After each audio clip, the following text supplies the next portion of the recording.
આમ આદમી પાર્ટીના ધારાસભ્ય ચૈતર વસાવાની ધરપકડને લઈ રાજનીતિ શરૂ થઈ છે। ચૈતર વસાવાના સમર્થનમાં કેજરીવાલ અને પંજાબના મુખ્યમંત્રી ભગવંત માન 24મી જુલાઈએ સંમેલન યોજવાના છે। ડેડિયાપાડાના પીઢા ગ્રાઉન્ડમાં યોજાનાર સંમેલનને લઈ ભાજપ સાંસદ મનસુખ વસાવાએ સવાલ ઉઠાવ્યા છે।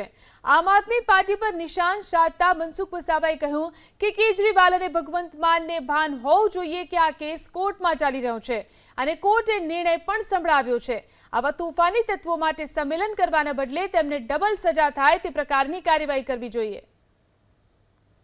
દિલ્હીના મુખ્યમંત્રી રહેલા અને દિગ્ગજ નેતા કહેવાય એમના આમ આદમી પાર્ટીના રાષ્ટ્રીય અધ્યક્ષ એને આટલા કાયદા કાનૂનનું ભાન હોવું જોઈએ કેજરીવાલને કે એનો એમએલએ તોફાન કરીને જેલમાં છે ને એને છોડવા માટે ડેડિયાપાડામાં સભા કરવામાં આવે છે। શું આ સભા કરવાથી કોર્ટ છોડી દેવાનો છું? હું તો કહું આવા લોકોને, આવા તોફાનીઓને, ગુનેગારોને છોડવા માટે કોઈ પણ પાર્ટી હોય એ આવા કાર્યક્રમો હોય એને ડબલ સજા થવી જોઈએ। અહીંયા કોઈ ફરક નહીં પડે। જેમ તેમ લોકોની છેતરીને ઠગીને ધારાસભ્ય ચૈતર બની ગયા એ વસ્તુ અલગ છે, પણ ત્યાર પછી શું થયું? લોકસભાની ચૂંટણીમાં કેવો સફાયો બોલાયો આમ આદમી પાર્ટીનો, અને હવે એના કરતા ઓર સફાયો બોલાવશે। હમણાં તાજેતરમાં નર્મદા જિલ્લામાં સરપંચની ચૂંટણી થઈ, બહુ સ્પષ્ટ બહુમતી ભાજપના સરપંચો ચૂંટાયા છે, એમાં એમને અકળામણ છે।